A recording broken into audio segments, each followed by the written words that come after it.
Hello my loves, and welcome back to the Faithful Doula podcast. On today's episode, I'm going to be sharing my story on my pregnancy journey. I am currently 33 weeks pregnant, and I am excited to share how it's been throughout this whole entire time, what I've gone through, what I've experienced in the hospital during COVID, and my options and what my decisions have been. Also, what it's been like for me as a doula or a new doula. I hope you enjoy. When did I decide I wanted to be a mommy? So I was 21 when I realized I did not want to be a mom. I was in a very selfish stage. I thought that I wasn't responsible enough, or I thought I would not be able to raise a child and enjoy my life as well. So all of if you're a close friend of mine, you or a family member, when people ask me, oh, so when are you gonna have a baby? I'm like, I never want to have children. And it's funny because I've always been into labor and pregnant women, but I at that age, I remember specifically at that age, I don't think I was mature enough to even think about having a baby, because I was traveling the world, I was getting my education, I was, doing my own thing, and I didn't think that a baby could fit into my lifestyle because I really loved the way my life was going. And then around 23 years old, I'm 25 currently, but when I was 23, I was like, you know what? There's so many babies and they're so cute. And I realized, okay, if I find the perfect partner, if I'm financially stable, I think I'll be a pretty great mom. And I say that because I have an amazing mom. And shout out to you, mommy, if you're watching this, I love you. And I have an amazing dad. He won't see this, but I tell him all the time I love him. And so I was like, I just need to make sure that if I do have a baby, it's going to be with an amazing partner, someone who would be an amazing father. And I waited for that piece, because something that my mom taught me, something that I learned just by observing other families, is that it doesn't matter if you're financially stable. In my eyes, in your case, it might be totally different. Again, this is a story about me. But again, this is a story that I'm telling. This is my personal experience. These are all my personal opinions, so don't take it as me trying to state a fact. It's not. But what I believe is that you don't need to be financially stable, like have it all together, in order to raise a child correctly. There's very rich people out there that didn't even raise their children. They paid other people to raise their children because they were out making money, and then their kids resent them. There's very poor people, or people that are not well off, that raise amazing children, and their children love them, and their children are good people and well educated and all these things. So I don't think obviously some things do require money. If you want to put your kids in music lessons or swim lessons or things like that, require money. So yes, having a financially stable life and bringing the child into it has some effect. It shouldn't be the reason. For me, I didn't think that would be the main reason why I don't have children. I knew that the type of person I am, I'm always going to be making money. I'm a little hustler. I like to work. If I don't have more than one stream of income, I'm not satisfied. So I told myself, you're financially, I know you can do it. I know you can raise a child. Emotionally, I know I can definitely raise a child, because again, I have an amazing dad, an amazing mom. Like, I know emotionally I can raise a child. Mentally, I have some things to work on, but that's why I read a lot of books. That's why I ask a lot of questions. I usually ask other parents, like, what have you done? What have you taught your child? I take from everybody around in my life so I can be the best parent I can be.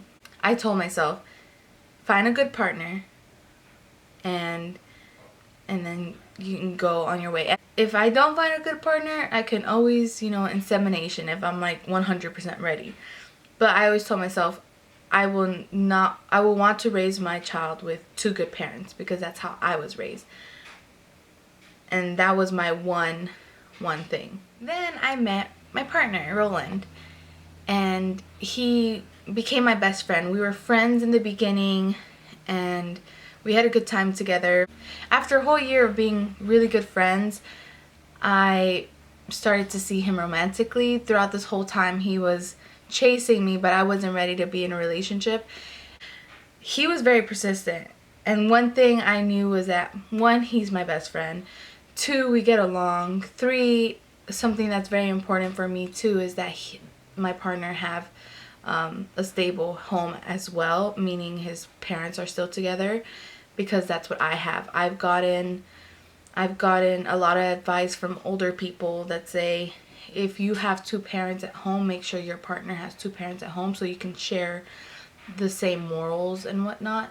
And he has that. And so when I started growing feelings for him, and he was already proclaiming his, I was already in the mindset of I want to have children. When I was ready to move into a relationship, I told him from the jump, hey, I just want to let you know I'm ready for kids.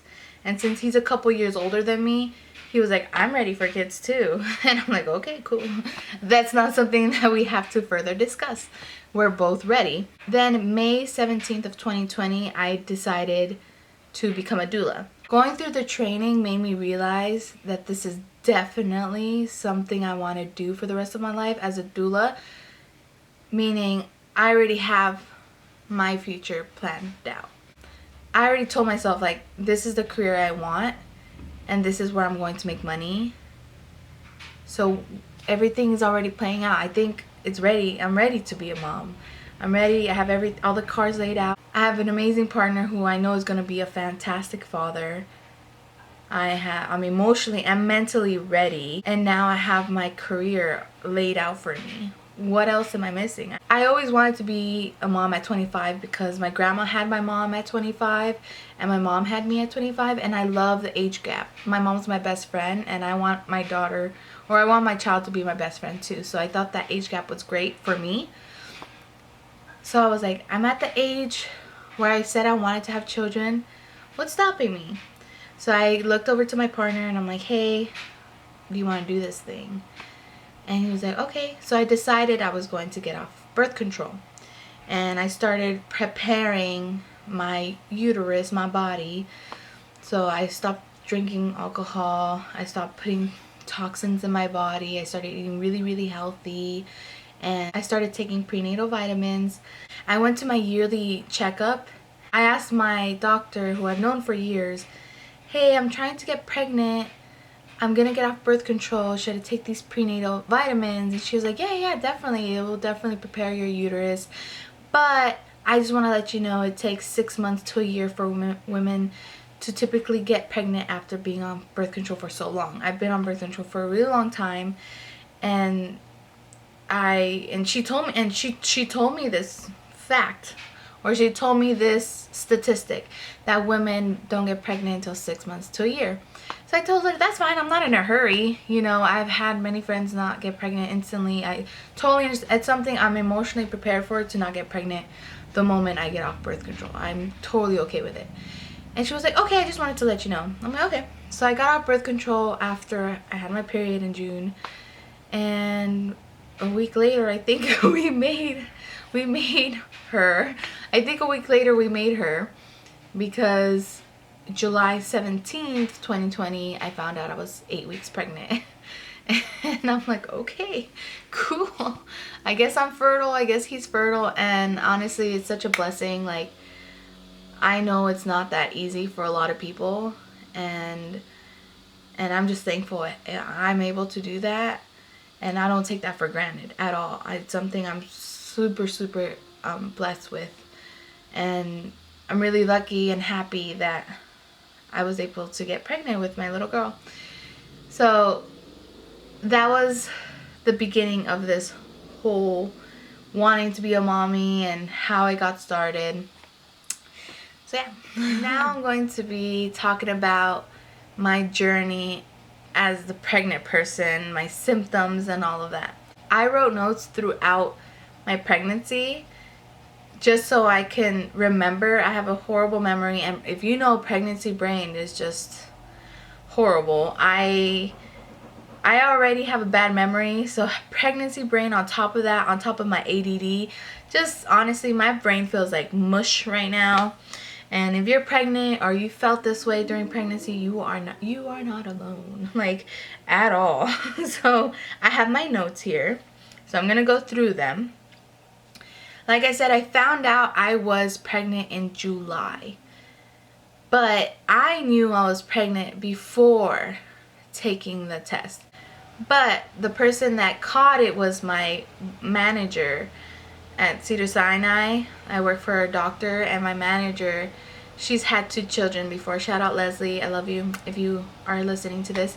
But she told me, hey, I think you might be pregnant because I was experiencing heartburn. I never, ever experienced heartburn. It's not something I'm used to. When I started getting heartburn, I was like, ugh, what is this? She knew I was trying to get pregnant already. Obviously, I tell her everything. So she knew I was trying to get pregnant, and she told me, you should really take a pregnancy test. There's a pregnancy test in the bathroom. I say you go take it. I already knew that I didn't want to tell anybody I was pregnant until I was 3 months. It's a cultural thing. It's not something that I'm saying it's valid. If you want to tell people the moment you find out you're pregnant, you do that. That it's all on what you want to do. But for us in our family, we wait. I knew I wasn't going to tell anybody I was pregnant until the 3-month mark. But I was like, oh, I don't think I'm pregnant. I waited until everybody went home, and I went to go take the pregnancy test. And she was right. Leslie, you were right. And she knows, I already told her. But she was totally right. I went to go take the pregnancy test. Came out positive. I was like crying in the bathroom. I was like, oh my god, yay, I'm pregnant. And I'm not a huge, like, make things big or anything. And I'm not creative whatsoever. But I was like, I want to make this special for my mans, at least a little. So I decided to get him like a little gift and surprise him that we're having a baby. I just didn't know what to do. Again, not creative at all. I have zero creativity. But the way me and him work is that I'm very good at communicating. Like, hey baby, I'm on my way. I'll be there. And he knows how long it takes me to get to his house. And so when I got off of work, I texted him, hey, I'm on my way. But while I was driving, I was like, I should really make this special for him. What do I do? So I stopped by a Party City. I was actually planning to get him a shirt for a little kitty that says I'm going to be a big sister. But I went to PetSmart and I couldn't find a shirt that said that. Obviously you have to order something like that, but my brain, you know. And I decided, okay, go to Party City, find something, find anything. And the first thing I see when I walked up, it was Baby Yoda. And he loves The Mandalorian, and I love Star Wars, so we've always been like, man, so cute, Baby Yoda. So I got him a Baby Yoda beer cubby, and inside I put Baby Mena. Instead of Baby Yoda, I put Baby Mena with his last name, ? And I put the pregnancy test in there, the positive one. And I put the positive pregnancy test in there. Then I went home and I put it on his desk, and he didn't think anything of it because he's very, like, when he sees me, he just hugs me and kisses me and then we talk. So he doesn't really get distracted by many things. And so I was like, wait, no, I brought you something. Look at it. And he saw it and he was like teary-eyed. And my man doesn't cry. He's not a crier. So I was like, oh my god, teary eyes, that's rare. So he was really excited. We were like hugging and we were really happy that we found out. But then the first trimester rage came through. Not rage, but if you've been through the first trimester, you know what I'm talking about. If you know what I mean by the first trimester craziness. what I went through. Again, every pregnancy is different. Some mamas don't experience this, but this was my experience. I had a horrible first trimester. Thank God I did not have as much nausea and morning sickness as most women do. Thank God, because I'm not a person that likes to vomit. Like, obviously no one likes to vomit, but I'm not a person that easily vomits. I always keep it in, and I'm like, no, you're not. My cat, y'all see her? She wild. I'm not a person that likes to throw up in general. I just don't do it. I always keep it inside. I usually deal with the nausea, and I just keep it back. But so that's why I'm very thankful that nausea wasn't a huge symptom of mine. But what I did experience was food inversions. The one time I threw up was to my favorite food, which was ramen. And if you know me, you know how much I love ramen. And the fact that baby girl didn't allow me to enjoy it, killed me. Killed a deep part of me. Because I craved it and I couldn't keep it down. Only time I threw up was with ramen, which hurt my soul. Anyways, I wasn't hungry at all that whole first trimester. Everybody say hi to Scarlett. I lost my appetite for everything. I wasn't hungry and I knew I had to feed her.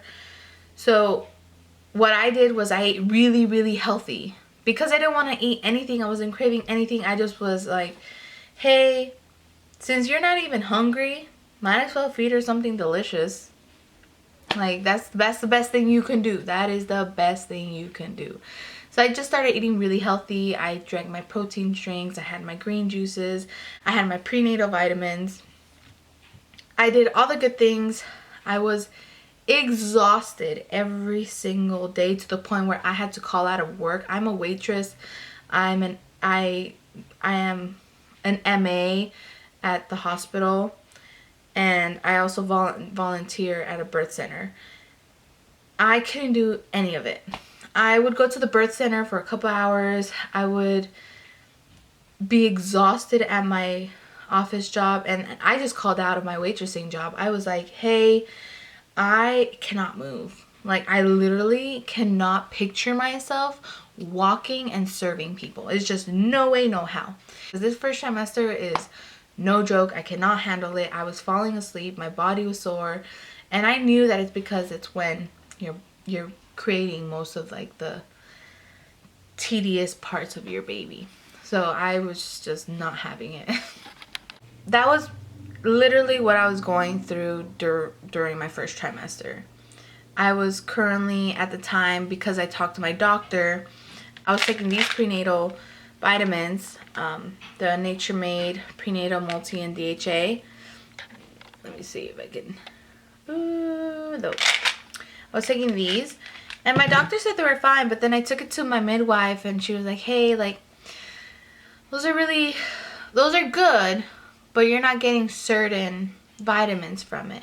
She was like, but if you're eating healthy, you know, and you're supplementing with food, or like you're eating real food and you're supplementing that way, the prenatal is just on top of that. And so I didn't know, she didn't give me too much information. She just told me there's better prenatals out there. So I did my digging, and I stumbled across this Instagram of a dietitian, Lily Nicols, and I loved her Instagram. Very informative. She gives recipes, and she mainly focuses on pregnancy and postpartum diet. Not diet, but nutrition. So I bought her book. It's called Real Food for Pregnancies. Totally recommend it. Getting the audiobook is easier too if you're more of a hands-on. I am, because the only way I remember things is by writing things down and taking notes. So they're my little notes.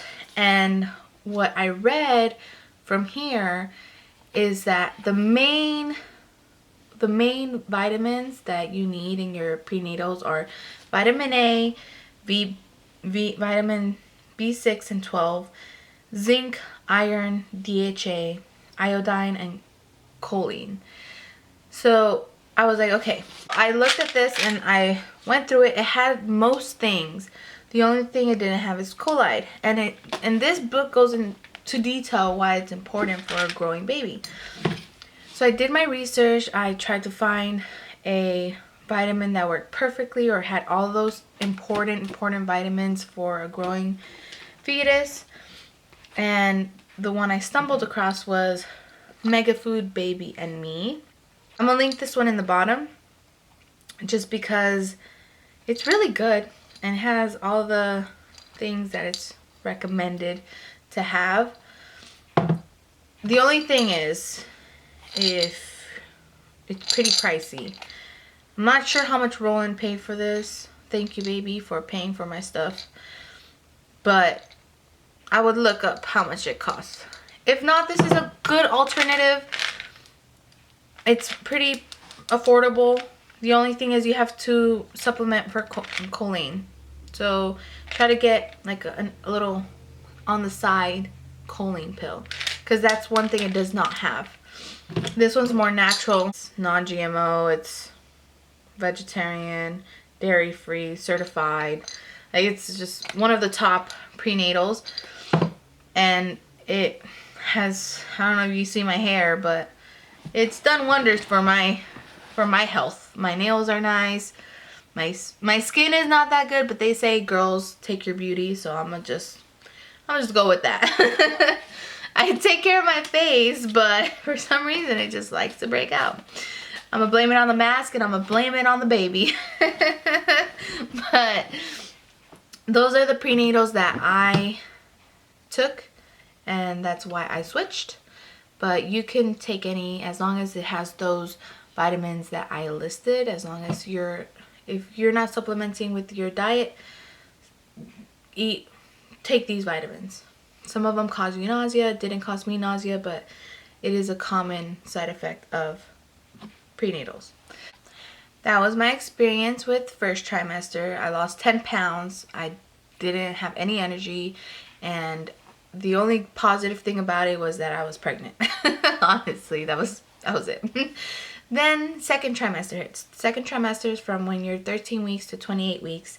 And during that time, they say it's like from morning to night, it's a totally different ball game. It's a totally different ball game. And a good ball game though, because it's like you're glowing, you get that glow, you get the energy, you're really excited, all these things happen. They say the second trimester is like the dream, which it really was. It was very minimal things. The only things that I'm gonna go through my list of things was I had gone on a binger with food. I had many things and my stomach just did not accept it. I don't think it had anything to do with pregnancy, but my first trimester I was eating very, very, very clean, so my body hadn't gone in junk. I hadn't had any fast food. I hadn't given anything greasy. Like my first trimester, I treated my baby like royalty when it comes to feeding it the right things. And second trimester is when I had my first actual cravings of food that weren't healthy, and I went crazy. I had wings, I had fries, I had corn dogs, I had ice cream, I had chicken noodle soup, which I normally don't. The cup of noodle soup, I don't eat those. It's so salty, but I craved it. I had cheese sticks. I just went berserk, and my stomach just did not handle it correctly. Yeah, my body just, either the baby or my body didn't like it. So I went through that. I would have good days and bad days when it comes to eating. On a good day, I would only eat like one sort of bad meal. On a bad day, I would only eat one good meal. But I always made sure there was some type of a balance, just because satisfy my craving and also feed baby what they need. At this time, I have TMI. So if you don't like TMI stuff, close your ears or turn down the volume or something. But I pride myself in not having smelly farts, because normally I eat semi-healthy, and I just normally don't have smelly farts. Like, I just don't. I pride myself. No one ever knows I farted because they don't smell. It's just how my body is. At 17 weeks, to be exact, at 17 weeks and 6 days, for the first time in a really, really long time, I had a really bad smelly fart. And I was like, no, it's here. The wrath is here. I knew it was coming. I knew it was part of the pregnancy. I just knew it. I already knew it. I wasn't ready. I wasn't ready. I knew it, but I wasn't ready. And I had my first smelly fart, and I was so embarrassed because my partner had never heard me or smelled a fart of mine, and that was like very embarrassing for me. But it's okay. I started getting constipation at this time, and I didn't poop for like 3 days. Like, that's a lot for me. I'm a regular pooper. I have really nice poops because I eat healthy. And yeah, I didn't poop, and I was really sad. And I literally recorded the days I would poop because I was so happy. Around 20 weeks, I started eating so much that I would never get full. I wasn't used to that. I had a 60-pound weight loss journey, and I got used to eating semi-clean. I got used to eating little meals and not overeating, because I learned that that's bad. I learned that you should know your limit with food. So I went 2 years of fighting food in a sense, and having a good relationship with food. And it was like I just reverted back to that time before the 2 years of work and just eating and stuffing my face. And I'm like, no, I don't want to get bigger, because I know what it's like to lose this weight. It's not easy. And I was just like, damn, baby, like, stop. Around 21 weeks, I started feeling some little flutters, and I was just very concerned because on the apps it says that you should be counting your baby's fetal movements, and I'm like, I don't feel anything. I genuinely don't feel anything. And some people would say, hey, like, it's normal. Some people say it's not normal. And in the doula world, you learn certain things, but this is something they don't prepare you for. They give you the jits, and they tell you that everybody's body is different. But at the same time, I'm going through it. Like, and this is not something we learned about. Like, I'm learning the whole everybody is different. Like, I'm learning that as I go. But then by 23 weeks, I finally felt her first legit kick. And I was like, oh my God, she's in there. That is when I officially felt pregnant. During that time, I was over the moon. I was really excited. And around 26 weeks, my hormones started getting intense. So I can feel my body leaving second trimester and entering third, if that makes any sense, because they say second trimester is amazing, which it was a good time. The only problem with me in the second trimester was the feeling of not feeling pregnant because I was plus size. That was the only downside of second trimester. But other than that, it was like smooth sailing, no big symptoms, nothing like that. 26 weeks rolled around, and nothing was satisfying my hunger. She was kicking hard and more constant, and my hormones started boiling up. I would get angry for little things, and it was just, I can feel my hormones. I've always been very aware of my own feelings, and I don't like to get angry. It's just something I don't like to do. I'm usually very zen, and I would get angry, and I'm like, I don't like this feeling. I do not like it at all. That's something I went through during 26, and then literally again from day to night, I felt the transition of going into third trimester. So by the time 29 weeks rolled around, I started feeling heartburn, which is horrible, and my hunger was increasing even more, and she was kicking like crazy. I was not able to sleep for 2 nights in a row, and then she would get hungry like around 3 o'clock in the morning, and it was just horrible. but I'm also enjoying her movements. I'm also enjoying talking to her, so it's not all horrible. I also want to mention that because I was at Kaiser in the beginning of my journey, they don't take an NIPT test, which is a test to check for genetics and also check for the gender, and they couldn't tell me what the gender was. So I went to an ultrasound outside, like a place you pay for, and they were having a really tough time finding her gender because she was behind the anterior. That's when I found out I had an anterior placenta, because she was hiding behind there and she wouldn't show herself. It took them like 45 minutes to find her vagina, and I was a crying mess, y'all. I was 14 weeks. I had all the emotions in the world. I really wanted a girl because, again, I have such a tight relationship with my mom, so I wanted that tight relationship with a daughter. And when we found out that it was a girl, I was crying for like 3 hours, I think. I cried for 3 hours. I was really happy. But then, and I also had dreams prior that it was a girl, but I also thought maybe it's because I really want a girl that I'm gonna get a girl. That's why I'm dreaming of a girl. But I wasn't sure that I was gonna have a girl. And for them to confirm, I was super excited. But then again, it wasn't a for sure because there was no blood work done and they took forever to find her vagina. So I was just like, oh, I don't know really. So around this time, I was already at the birth center with Medi-Cal, and I asked them, hey, can I do the NIPT test here? I just want to confirm that it's a girl. And she said, okay, yeah, we can do it. So they drew my blood, or sent out the blood work, and when I came back to work the next day or the next week, I had Jordan, one of the midwives, looks at me. She was like, I was like, did you get my results? And she was like, yeah, I think we did. So she pulls it up and she's looking at it. She looks at me. She's like, Jordan, you're a jerk for this one. You're funny. She looks at me. She's like, what did you think it was going to be? And I'm like, a girl? And she was like, oh, yeah, it's a girl. I'm like, you jerk. I've been thinking about this all week, and if it wasn't gonna be a girl, I have so much girl stuff at home.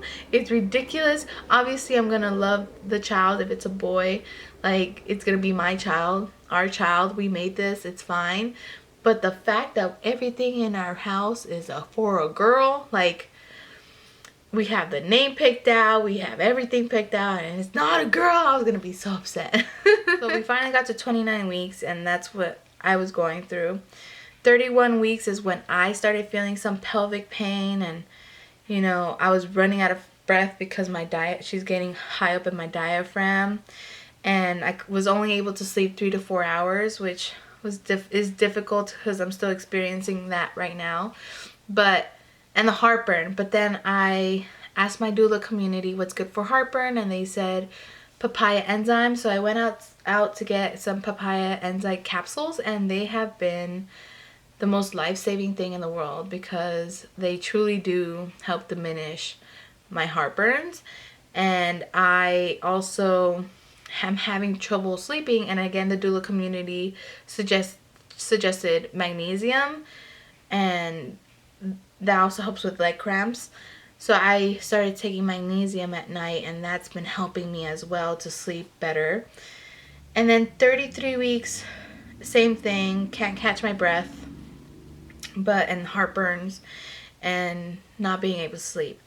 But I know it's part of it. I know it's part of the pregnancy journey, and I've accepted it because at the end of the day, when I feel her kick, it's worth it. You know, there's some bad days where I'm just like, oh man, I just want it to be over.